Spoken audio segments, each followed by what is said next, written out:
abantu abaffe bebagoba mu paalamenti olw'okuba tebalina buyigirize ebintu ebifaanana bwe bityo bitukwasa ensonyi abamu ku ffe etugaa nti ensi egenda mu maaso oba edda mabega. Ekyo ssebo ekitiibwa Mathias Mpuuga ejja kutuyamba nnyo mu bintu bino, era kyova olaba nti nze bwe babiŋŋamba oba ongezaako okugaana naye temulimba njagala ekintu kitereere,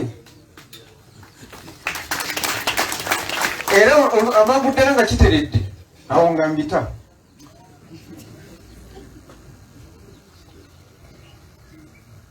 Nebaza nnyo bannange ani atukiikiridde alabye wekitiibwa Ssewanyana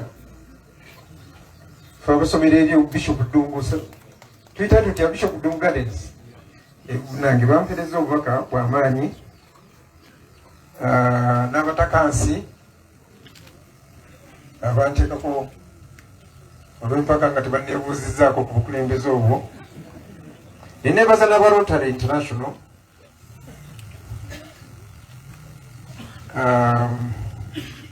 olw'obubaka bwe bampereza obuzzaamu amaanyi. Bannange obubaka bubadde bungi ate nga bunene, naye bwonna nja kubwebaza.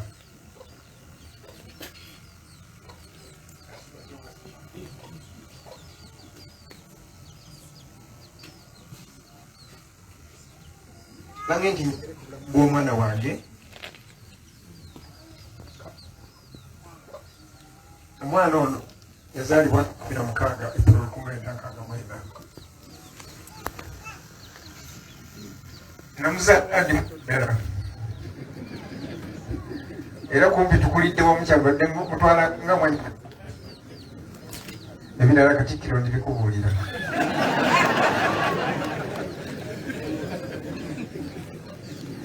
Yafumbirwa ye n'obufumbo ne bumala emyaka 4. Kyokka okumanya omwana wange oyo abadde mwana muto, yali akyali muvubuka bulungi, naye ku bufumbo bwe tiyagattako. Badde nga nti oba temukiwulidde, omwana tiyagattako. Katonda n'amuwa omwana omu yegye kwanazziwa maka nalese mu Amerika. Nga bagambye yasomera mu ssomero lino ery'abajjajjaabe ery'Enzezi primary, n'avaawo n'agenda mu St. Clair Primary School Enkoni, n'agenda e Kalungu Girls Secondary School.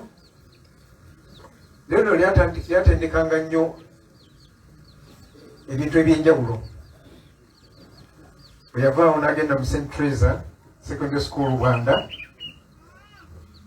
n'akolera A-level n'agikolera Makerere High School, n'agenda Enkumba College n'afunayo diploma mu business administration ne banking, era yali akola mu Gold Trust Bank.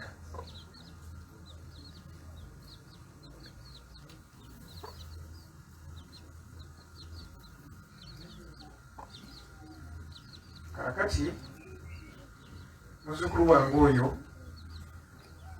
oyo muzzukulu wange gwe ngambye Jennifer, ate naye yampaayo omwana yitaba muzzukulu wange, ate oyo ba mwana wange. Tolaba bwe nkuze owakitiibwa abo bayita bazzukulu bati nakameka.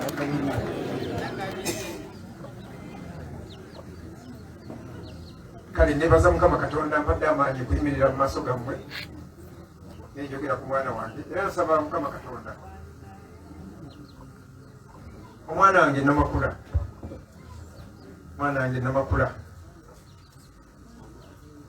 nga bw'obadde ojjumbira ennyo ensonga za Katonda n'eza Bikira Maria, Mukama Katonda akusaasira ebyakusobako.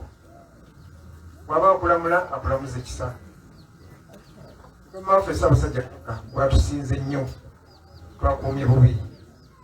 Ayi Ssaabasajja Kabaka wangaala.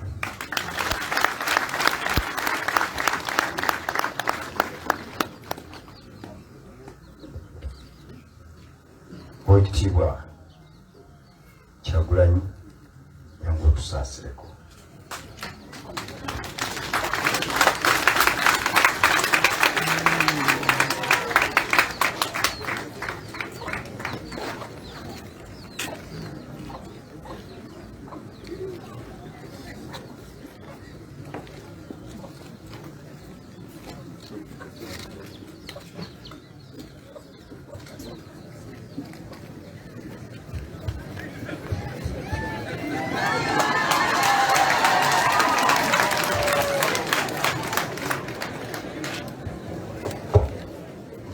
Bagamba mutwale eri tuli mu kufiirwa.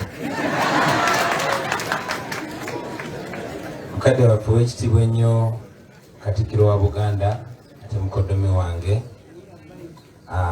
kitaffe ow'ekitiibwa ennyo Katikkiro wa Buganda yawummula ate kitaffe ow'ekitiibwa Mulwanya Mulisa Mwogerere ssebo Katikkiro wa Buganda yawummula.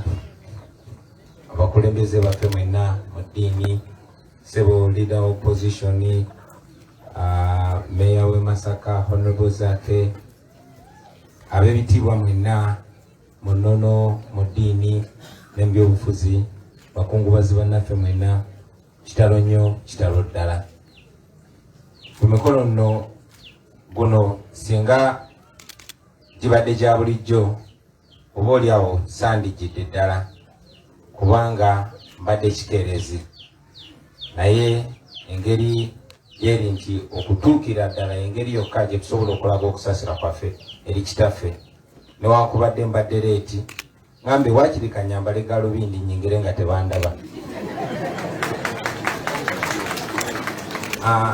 Ku makya tubadde mu katawuko n'owekitiibwa Mathias Mpuuga era oba oliawo singa tetwakkanyiza ku nkola gye tukoze ffenna twandituuse leeti. Twabadde tulina bye tukwasaganya naye nga mwe mulina okuzza bannyinaffe abakakomawo kati be mbadde nyina okurisiivinga lyoke nsimbule, so ne tukkaanya mukulu wange yansookeyo ne bwe naatuuka leeti n'abantuuse. Mukadde wange ow'ekitiibwa Mulwanya Mulisa Mwogerere kitalo nnyo ekya mwannyinaffe kitalo ddala. Wano mu Buganda tulina amannya ge tuteekawo ag'okusaasira nti omukyala afiiriddwa omwami abeera namwandu oba omwami tumuyita ssemwandu, abaana babeera bamulekwa naye tetulina linnya lye tutuuma muzadde afiiriddwa mwana. Kitegeeza nti oba oliawo peyini eyo terina imagined naye tukusaasira nnyo. Nze nafuna omukisa ne kusinkanako mu Amerika ng'oli mu modu nnungi nnyo nnyo nnyo nnyo ng'oseka. So ate oluvannyuma lwe nayogerako ne Sylvia nambikira ebigambo byanzigwako, naye tukusaasira mukadde wange tukwenyumirizaamu. Oba oliawo kyandibadde ate ekiseera eky'essanyu mwe twandifunidde omukisa okusiima nga ku birthday yo oba ennaku bwe zityo, naye era olw'otufuna omukisa nga Mukama akkiriza tukusiima ssebo olw'okutukumaakuma, olw'okutugatta naddala ffe ng'abaana ba Buganda. Oba oliawo abantu tebamanyi nti nze gaamu angatta ennyo ne Honorable Mpuuga yeggwe mukadde waffe ow'ekitiibwa. Oba oliawo abantu tebamanyi nti gaamu agatta generations ez'enjawulo mu bakulembeze wano mu Buganda be bakulembeze nga mmwe.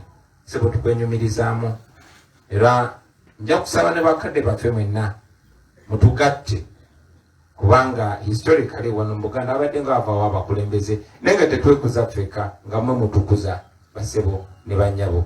Tuli baana bamwe era taata kyogeddeko wano ekinsanyusa nnyo.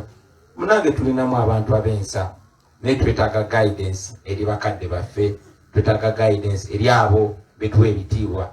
Nga bwe mmanyi nti ensi gye tulimu olunaku lwaleero abantu batya emundu okusinga bwe batya Katonda, abantu baagala ssente okusinga bwe baagala values, naye era mmwe bakadde baffe mwe be tutambulirako tubeenyumirizaamu, tubeesiga era twagala nnyo guidance okuva gye muli. Mutugaidinge bakadde baffe, mutugaidinge, mutulage ekkubo.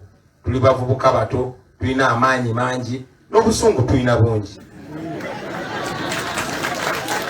Ate waliwo ensonga ezitunyiiza tuyinza okuba nti buli we twogera bagamba mwe temumanyi Uganda gyevudde newankubadde ebyafaayo ebimu tubiraba nga Uganda yali ebaddeko bulungi okusinga tuyinza okuba tetumanyi nnyo byafaayo kuba tetwaliwo naye kati bwetuli tulaba ebiriwo byamini telwabirabako naye tulaba olwaleero nti bawamba abaana ba Buganda ne babatta ne bababuzaawo tulaba olwaleero tuwano mu Buganda abazadde bangi bazisa abaana baabwe nga siba mukisa nga ffe timwanyinaffe yalwaddeko naye babuzibwawo n'abaabo bennyini abaali balowooza nti bo bali outstanding. So twagala guidance eyo from you our elders because either way eno embeera twagala givaamu ate tulina okugivaamu twagala tubeere sure gye tulaga nga tulina mu bakadde baffe. Of course tulina abakadde baffe bangi nnyo kati batuwadde kyakulabirako tubaze nga tubagamba nti bannaye mutukulembere oba mutugoberere oba mutuviire mu kkubo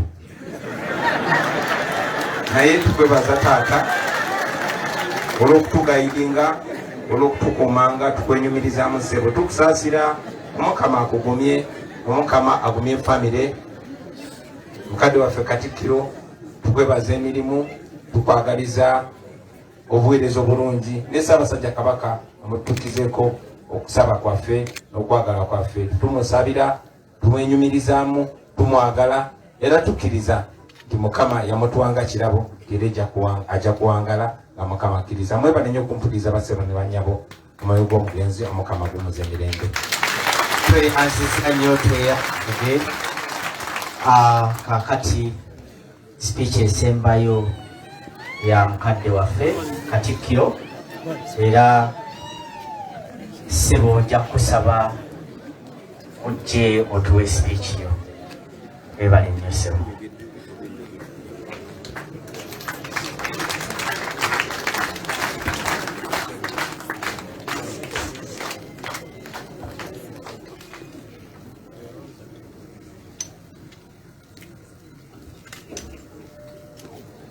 Mukulu wange Joseph Mulwanya Mulise mwogerere n'ab'omu makaago, mukulu wange John Baptist Walusimbi n'alinnya Sarah Kagere n'owekitiibwa Baale Mugera, omulabirizi Kefa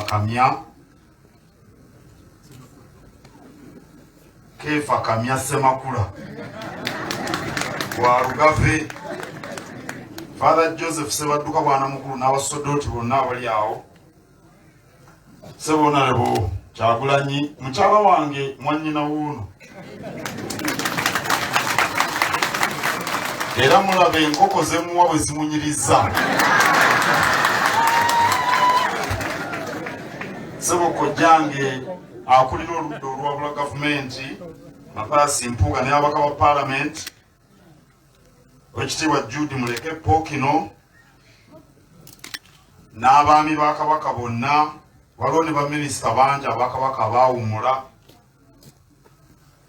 n'abakulembeze mu mitendera egy'enjawulo. Kansobola okubategeeza nti Ssaabasajja Kabaka gy'ali mu lubiri alamula Obuganda.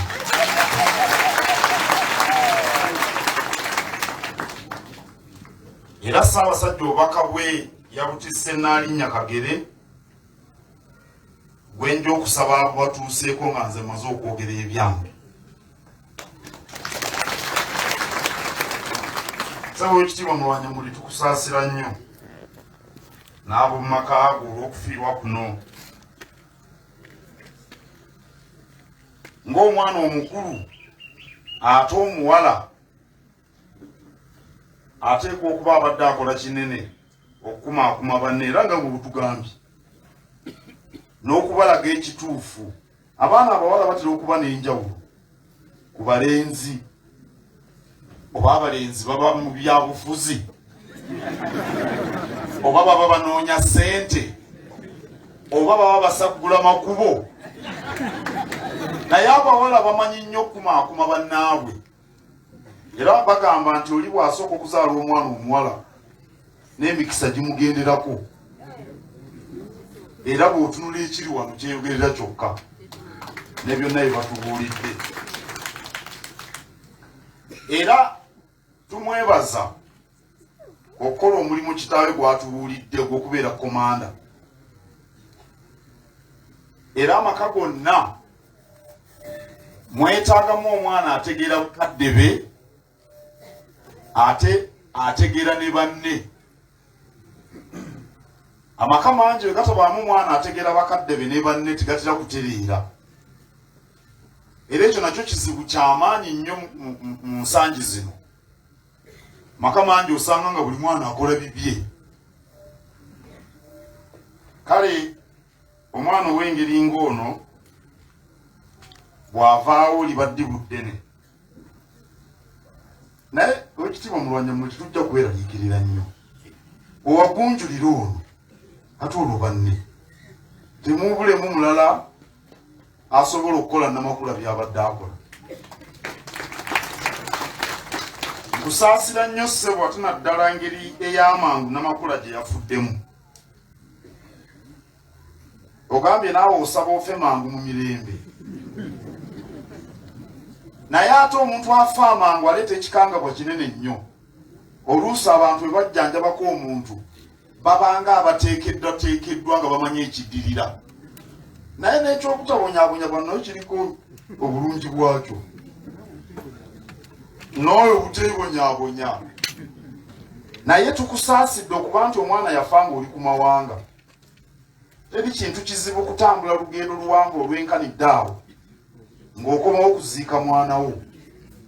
Era nze nali sirowooza nti ku Lwokutaano nali sirowooza nti mu mmisa onoobeeramu. Era neewuunya nnyo. Ffenna abali wano ndoza ffenna tukimanyi nti Oweekitiibwa Mulwanyammuli yakwasibwa Ddamula mu Julayi 1994. Ddamula n'amuzzaayo mu Desemba 2005. Yaweereza Obuganda emyaka mingi nnyo. Era Oweekitiibwa Mathias Mpuuga ne Honorable Kyagulanyi boogedde ku gaamu. Naye naffe ffenna Oweekitiibwa yatulaga bakatikkiro bwe bakola emirimu. Ate obwakatikkiro si mmere. Obwakatikkiro si mmere. Mu butuufu Omuganda agamba nti obwakatikkiro ndoddo. Obwakatikkiro ndoddo yeetikkwa mu malirivu. Obuweereza ku ddaali bubaamu ebisoomooza bingi. Omuntu abantu baabawaka be bamunyweza. Era singa Oweekitiibwa Mulwanyammuli yagadde kubabuulira endoddo gye yasanga mu bwakatikkiro n'obudde bwandikedde nga tukyali wano. Ndabye maama nga anyeenya omutwe kubanga yabimanyanga. Kaakati bw'oba n'omwana ng'ono nga mulina omukwano ogwenkanidde awo, bw'ova mu bulanga olw'eggulo bano boogera biri, bano boogera bino.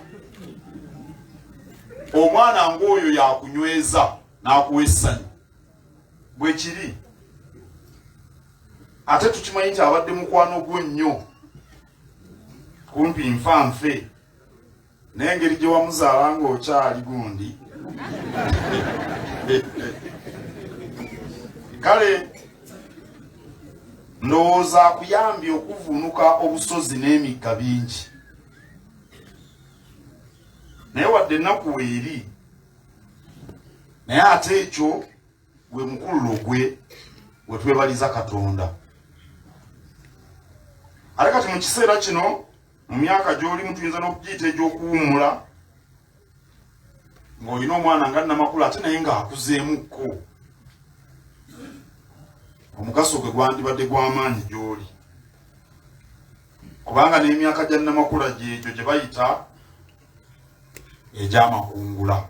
Naye nno Katonda abeera n'enteekateeka ze era katuzikkirize nga bw'azireese. Gyo saasobodde ku Lwokutaano saasobola kubeera Lubaga nammwe kubanga nali nziika Bazili Olukyamuze Kabonera. Ndowooza mumumanyi omuziro oyo ate nga mukoddomi w'ekitiibwa Mulwanyammuli. Era naye singa si bya Namakula yandibadde kabonera kyemmanyi ku lwange n'ab'omu maka gange, ku lwa gavumenti ya Ssaabasajja Kabaka ne ku lw'Obuganda bwonna obuli wano n'obutaliiwo. Sebo tukusaasidde nnyo n'ab'omu maka go, era nange mbeebaza mwenna omukulu beyeebazizza nga Katikkiro kaakati mbeebaza okumukwatizaako mu mbeera. Tusaba Mukama abagumye, ate n'omwana Jennifer Naziwa amunyweze, ne baganda be ne bannyina bonna, ate n'omugenzi amuwe ekiwumulo eky'emirembe.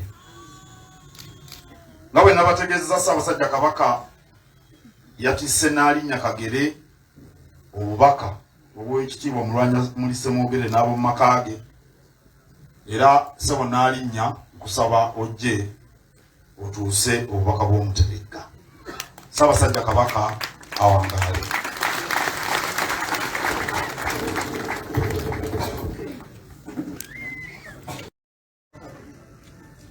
Kitalo nnyo, kitalo ddala, wasaasidde nnyo, naye katusabe Mukama omugenzi amuwe ekiwumulo ky'emirembe. Kakati nasoma obubaka bwa Ssaabasajja obuwandiika n'okutopa 27/12/2022. Eri Oweekitiibwa Joseph Mwanya Mulise Mwogere Katikkiro yawummula Kyaddondo. Bannaffe bafunye amawulire ag'ennaku ag'okufa okw'ekiwatukira kwa muwala mu Rose Namakula Makanga. Kitalo nnyo, tusaasidde nnyo wamu n'ab'omu maka ago bonna olw'okufiirwa omuntu omukulu bw'ati. Tumanyi nti ekikangawa kino kyakuguddeko nga toli mu ggwanga, era mu lutamu ekifayofayo okujja okuziika omwana. Mu mbeera eyo tukusabira n'okugumya. Mu ngeri y'emu tutwaliza mulekwa Jennifer Naziwa olw'okubibwako maama, era naye tumutadde mu ssaala zaffe. Twebaza Katonda olw'obulamu bw'omugenzi wamu n'emirimu gyonna gye yamukozesa mu nsi. Tusaba Mukama abagumye mu buyinike n'omugenzi amuwe ekiwumulo eky'emirembe. Ateekako omukono n'abagumyenga mu kiryokuli Kabaka.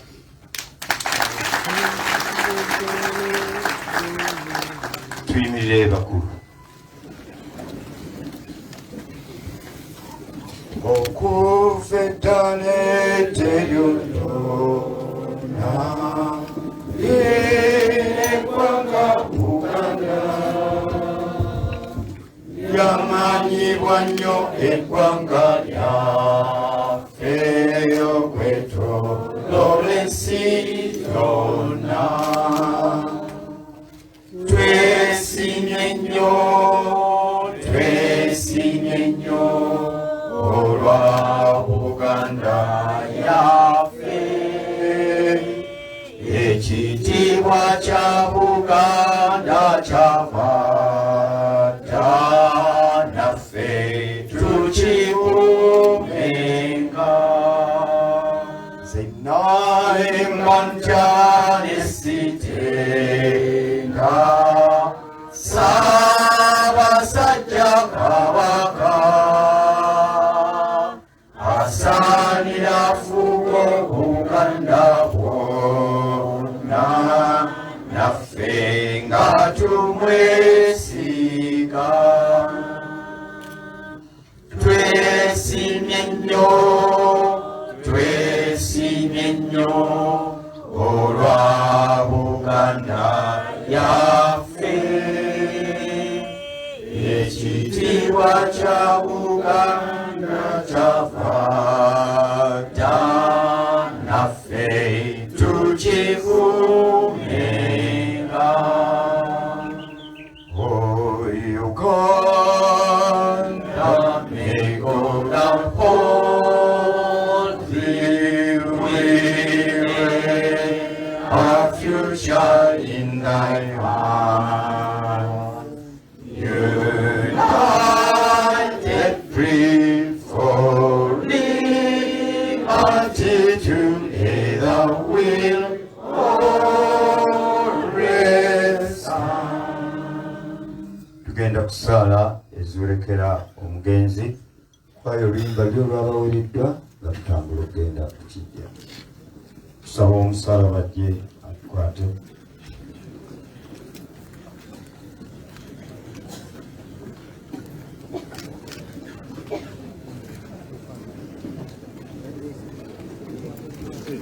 Afunya kukwatira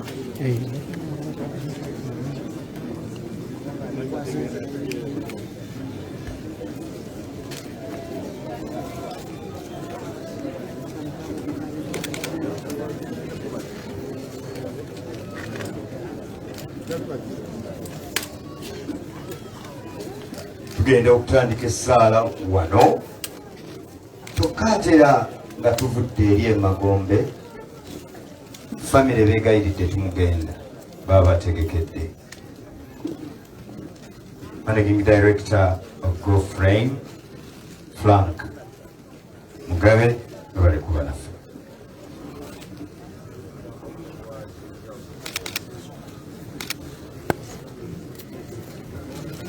Gwakazindala kali awo kubaddakako.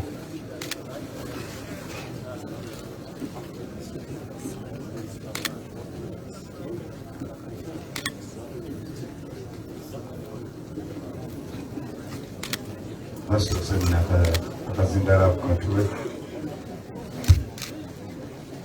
BBS tuwakazindalako.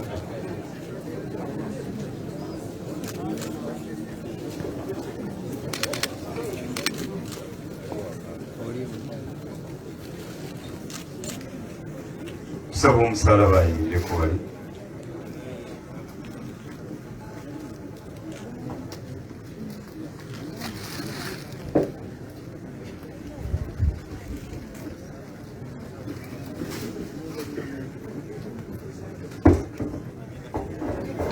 bakristo baganda bange nga tugenda okuziika muganda waffe mwanyinaffe Rose.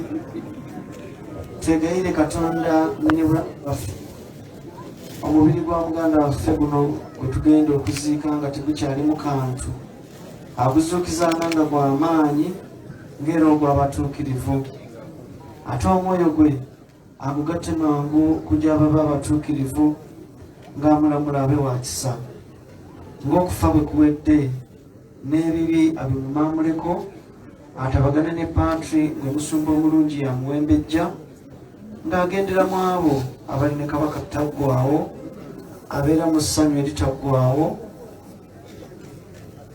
eritaggwaawo ng'ali wamu n'abatuukirivu.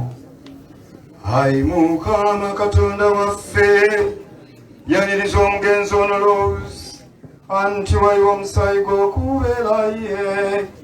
Jjukira ayi Mukama tulifuufu, omuntu alinga omuto oba ekimuli ekyokuttale.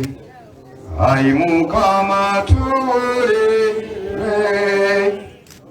ayi Mukama tuwulire.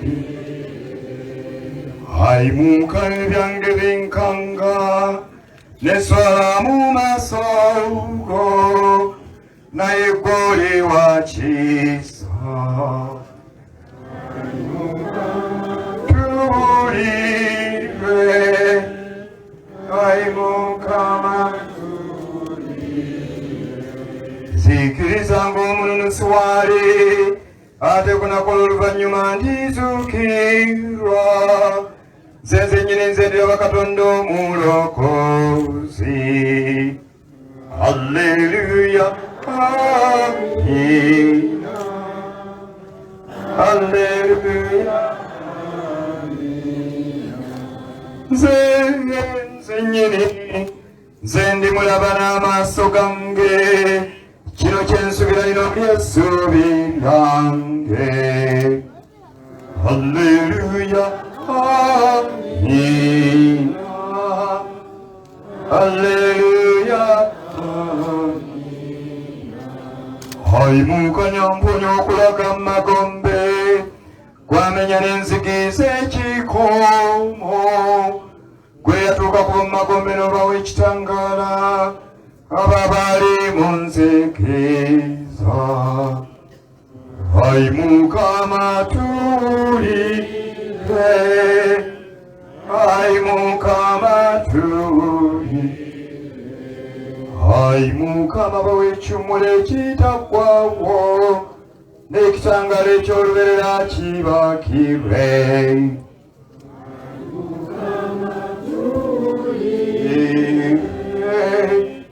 Ai Mukama tuwulire. Ai Paati nyini kusaasira tukukwasa muganda waffe Rose tukakasa nti naye alibanga abalala bonna abafiira mu Kristo ku lunaku olw'oluvannyuma naye wakuzuukira wamu ne Kristo. Kale nno ggwe ow'ekisa Ai Mukama wulira okwegayirira kwaffe emirango gy'eggulu giggulwe ayingire naffe balese no ku nsi okukkiriza okw'amazima kwe tulimu kutukubagize. Ai Paati yataggwawo tukubaza ebirungi byonna biwawa mwanyinaffe ono muganda waffe ng'akyali ku nsi. Naffe tugattibwe n'abatuukirivu mu Kristo kwe tunaategeerera bw'oli ow'ekisa okukkiriza okw'amazima kutukubagize okutuuka ffenna lwe tuli kusinkana mu Kristo awo ng'anaalamulamu ne Paati n'ebituukivu emirembe n'emirembe. Bamalayika b'Omukama bakutwale mu ggulu abajulizi bakwanirize ng'otuuseyo bakuyingize mu kibuga ekitukuvu Yerusaalemu ebbina ly'abamalayika likwanirize ofune ekiwummulo ekitaggwaawo wamu ne Laazaalo nze kuzuukira nze bulamu Omukama Mukama anzikiriza ne bw'ali bafudde era aliba mulamu na bonna abalamu abakkiriza mu nze tebalifa emirembe gyonna. Ai Mukama otenderezebwe, otenderezebwe. Tugoberere entereza eno omusaalaba tukulembere abayimbi baddeko abakulu abasaseredooti abakungu abali awo bagoberere ate ab'ebimuli n'abasitudde rose bagoberere oluyimba febotu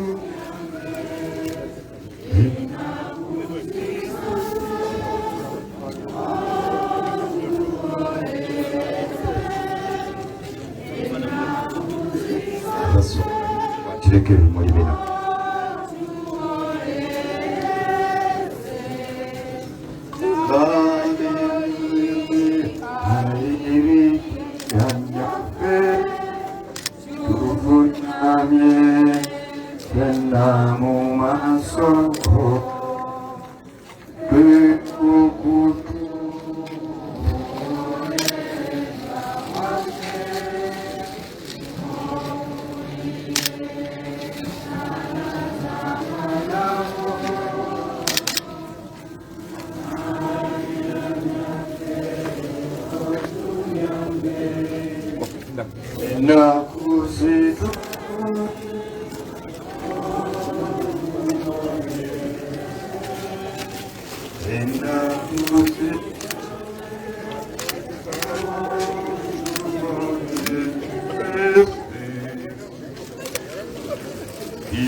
Sini. Ayi Mukama.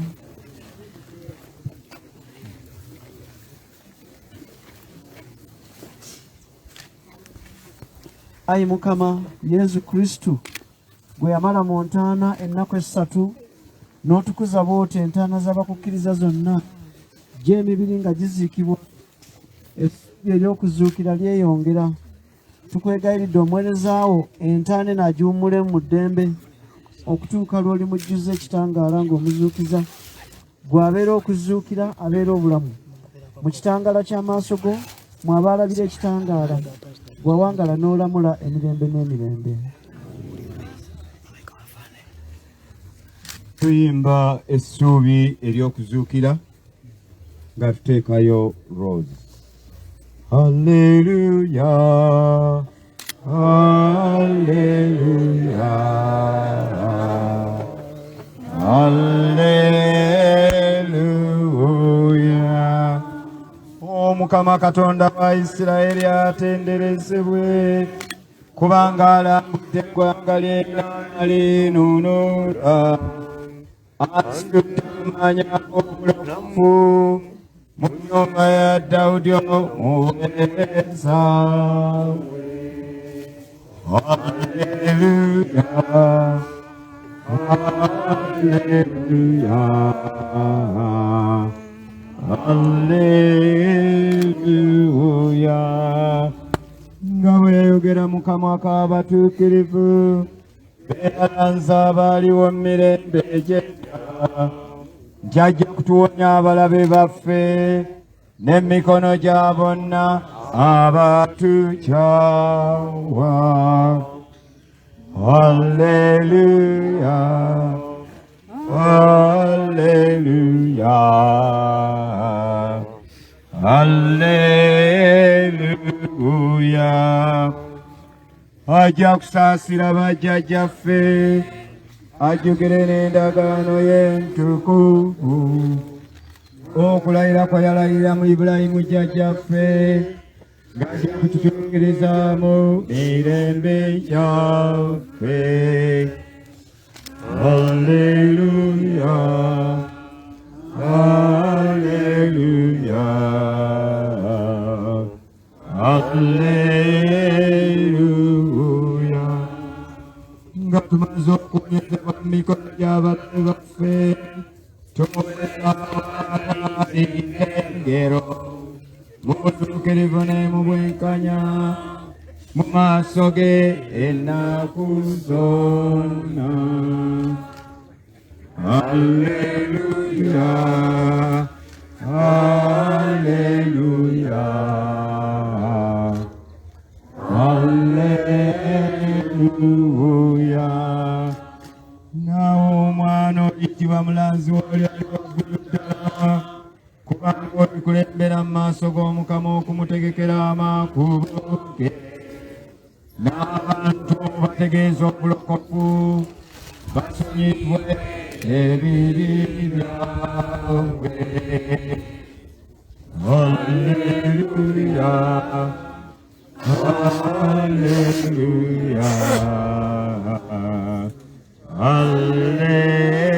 alleluya. Olw'okusaasira okunene okwa Katonda waffe, alijja wakulengi beevaayo n'ejje tulambula. Amulisa abatudde mu kizikiza ne mu kisiikirize eky'okumbe, alambika ebigere byaffe mu kkubo ery'eddembe. Alleluya, alleluya, alleluya. Kubanga Katonda omuyiza wa buli kantu yasazeewo okuyita muganda waffe ave mu nsi, omubiri gwe tuguziike gudde mu ttaka mwe gwava. Olw'okuba Kristo yazuukira emberebere mu bafu, oyo aliddira omubiri gwaffe ogutalina bwe guli n'agufaananya okuba ogw'ekitiibwa. Omuweereza waffe tumukwase amutuuse mu ddembe lye, omubiri gwe aguzuukize ku lunaku olw'oluvannyuma. Kitaffe ali mu ggulu,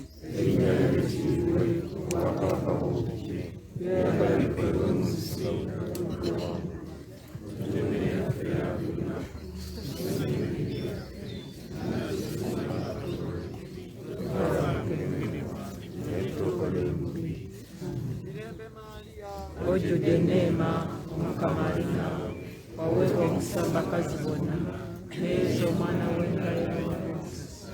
Mariya omutuukirivu nnyo Katonda osabire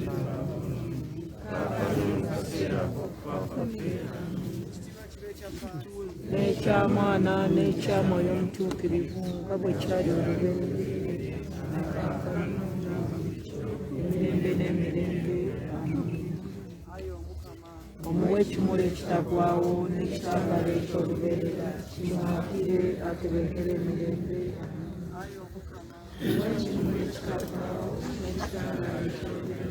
Kimuwaakire atebenkere emirembe. Omuwe ekimuli ekitagwawo n'ekitangaala eky'olubeerera, kimuwaakire atebenkere emirembe. niyo gy'abakkiriza abaafa naddala egy'abannaffe abali wano ategeka endala ogwaloozi, Katonda akikwatisa atuwe ekimuli ky'enjiri.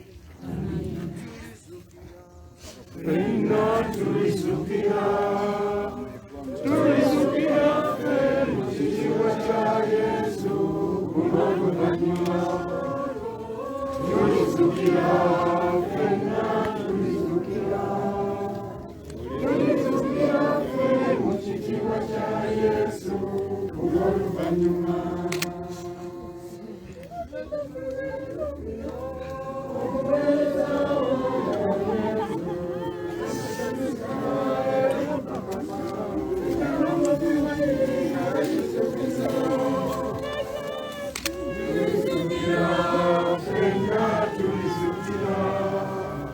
Tulizukira ffe mu kitiibwa kya Yesu olw'oluvannyuma.